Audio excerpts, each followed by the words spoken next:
बिस्मिल्लाहिर्रहमानिर्रहीम। अस्सलाम वालेकुम dear students, welcome to course एडेक्स।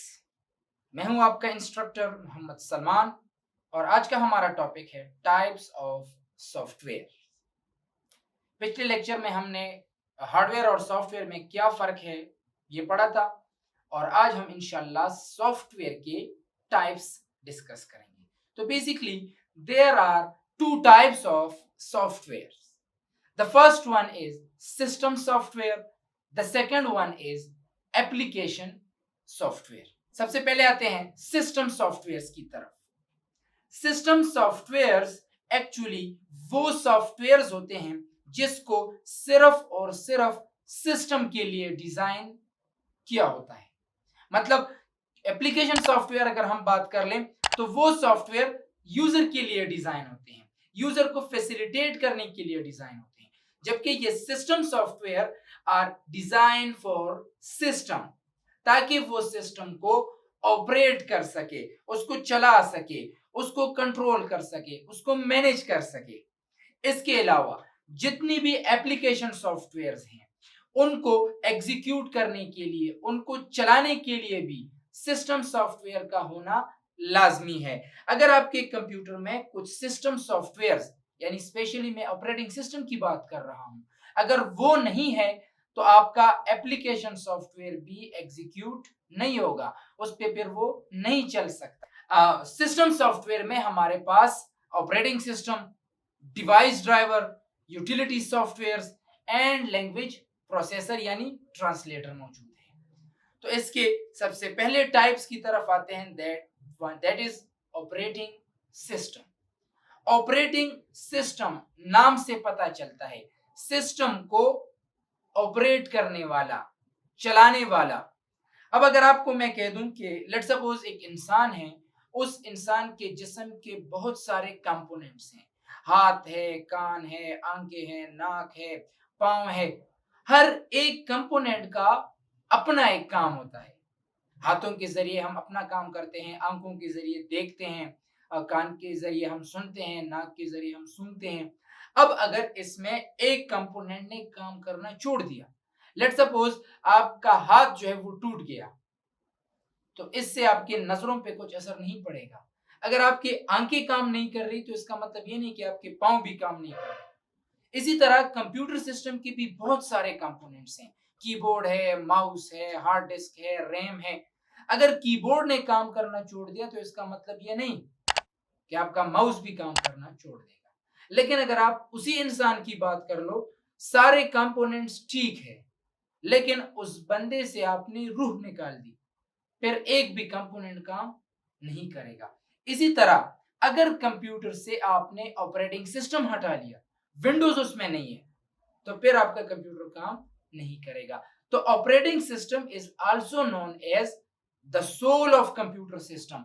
इसको हम कंप्यूटर की रूह कहते हैं। अगर उसमें ऑपरेटिंग सिस्टम है तो आपका कंप्यूटर चल सकेगा। अगर ऑपरेटिंग सिस्टम नहीं है तो इसकी मिसाल ऐसी है जैसे कि एक बंदा मर चुका है। Without operating system a computer can do nothing.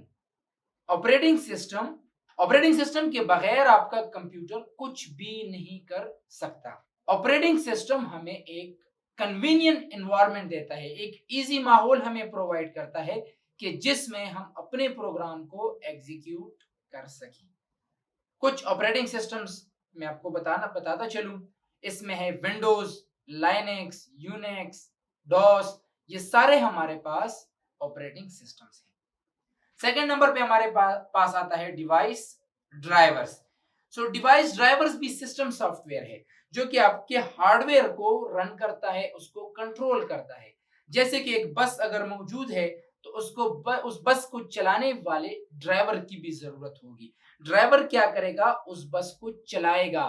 तो विदाउट ड्राइवर आपका बस नहीं चल सकता। इसी तरह ये ड्राइवर्स एक सॉफ्टवेयर है, सिस्टम सॉफ्टवेयर है, जिसके बगैर आपका हार्डवेयर डिवाइस काम नहीं करता। जिस तरह अगर आपके कंप्यूटर में स्पीकर मौजूद है लेकिन आपने उसके लिए ड्राइवर इंस्टॉल नहीं किया, स्पीकर काम नहीं करेगा। आपने प्रिंटर लगाया है, प्रिंटर के लिए आप ड्राइवर्स इंस्टॉल करोगे, उसके बाद आपका प्रिंटर जो है काम करेगा। तो without drivers your hardware device would not be able to work. मुख्तलिफ ड्राइवर्स हैं, जैसे मैंने आपको बता दिया, साउंड ड्राइवर्स हो गया, ग्राफिक्स ड्राइवर्स हो गए, तो ये सारे हमारे पास ड्राइवर्स हैं। अब कुछ हार्डवेयर डिवाइसेस ऐसे हैं कि जैसे ही आप ऑपरेटिंग सिस्टम इंस्टॉल करते हैं तो वो हार्डवेयर डिवाइसेस के ड्राइवर्स भी ऑटोमेटिकली इंस्टॉल हो जाते हैं। लेकिन अगर आप बाद में अपने कंप्यूटर के साथ कोई पेरिफेरल डिवाइस लगाते हैं तो उसके लिए फिर आपको ड्राइवर्स इंस्टॉल करने की जरूरत होगी। थर्ड नंबर पे हमारे पास आते हैं यूटिलिटी सॉफ्टवेयर। ये प्री इंस्टॉल सॉफ्टवेयर होते हैं हमारे पास। एक सिंगल पीस ऑफ यूटिलिटी को हम टूल्स भी कह सकते हैं। ये आपके सिस्टम को ऑप्टिमाइज करता है, उसको मेंटेन करता है, एनालाइज करता है, उसको कॉन्फ़िगर करता है। इसमें हमारे पास ये जितने एंटीवायरसेस हो गए, जैसे आप विंडोज 10 करते हैं तो उसमें डिफेंडर्स इंस्टॉल हो जाता है। इसके अलावा डिस्क ड्राफ्ट मैनेजमेंट हो गया, डिस्क क्लीनर्स हो गए, तो ये सारे हमारे पास यूटिलिटी सॉफ्टवेयर में आते हैं। लास्ट वन हमारे पास है लैंग्वेज प्रोसेसर। इसको हम ट्रांसलेटर भी कहते हैं। ये सोर्स कोड से ऑब्जेक्ट कोड पे कन्वर्जन करता है। अच्छा, अब लैंग्वेज प्रोसेसर में हमें सबसे पहले ये पता होना चाहिए कि what is language. Language is a way of communication. Using language people can share their views, thought, opinions etcetera. दुनिया में जितनी भी लोग हैं, अगर वो आपस में एक दूसरे के साथ बातचीत करना चाहते हैं तो ये जुबान के जरिए करेंगे। लेकिन शर्त यह है कि जुबान ऐसी होनी चाहिए कि जिसपे दोनों बंदे समझ सके। अगर लेट सपोज एक बंदा चाइनीज है और दूसरा बंदा जो है वो अंग्रेज है, तो दोनों आपस में कम्युनिकेशन नहीं कर सकते। फिर हमें एक तीसरे बंदे की जरूरत होगी। ऐसे बंदे की जरूरत होगी जो कि दोनों जुबान जानता हो, उसको हम कहते हैं ट्रांसलेटर, तर्जुमान। इसी तरह यूजर की जो लैंग्वेज है that is a natural language. Computer की जो लैंग्वेज है दैट इज मशीन लैंग्वेज। दोनों लैंग्वेजेस आपस में सेम नहीं है, तो हमें एक ट्रांसलेटर की जरूरत होगी। तो वो ट्रांसलेटर एक सॉफ्टवेयर है जो क्या करेगा, यूजर अंडरस्टैंडेबल फॉर्मेट को मशीन अंडरस्टैंडेबल फॉर्म में कन्वर्ट करेगा। तो इसको हम कहते हैं ट्रांसलेटर। अब इसके मुख्तलिफ किस्म्स हैं। इसमें असम्बलर है, इसमें इंटरप्रेटर है, इसमें कंपाइलर है। तो सबसे पहले आते हैं कंपाइलर। तो कंपाइलर एक ट्रांसलेटर है जो सोर्स कोड से ऑब्जेक्ट कोड पे कन्वर्जन करता है, लेकिन एज अ होल। अगर लेट सपोज 50 लाइंस का सोर्स कोड है तो कंपाइलर उस 50 लाइन के सोर्स कोड को एक ही वक्त पे यूजर से लेगा, उसको ट्रांसलेट करेगा मशीन अंडरस्टैंडेबल फॉर्म में। जबकि इंटरप्रेटर सेम टाइम पे एज अ होल ट्रांसलेशन नहीं कर सकता, वो लाइन बाय लाइन एग्जीक्यूशन करेगा। जैसे कि मैंने आपको कंपाइलर के बारे में बता दिया कि compiler is a translator that translate source code into object code as a whole. इसी तरह interpreter is also a translator that translate source code into object code line by line. तो कंपाइलर फास्ट हो गया, interpreter slow हो गया। Compiler memory space ज्यादा लेगा क्योंकि उसमें पूरा कोड आता है, जबकि इंटरप्रेटर मेमोरी को थोड़ा सा रिजर्व करेगा। कुछ एग्जांपल्स हैं, सी लैंग्वेज हो गया, सी प्लस प्लस लैंग्वेजेस हो गए, तो ये सारे कंपाइलर बेस्ड हैं।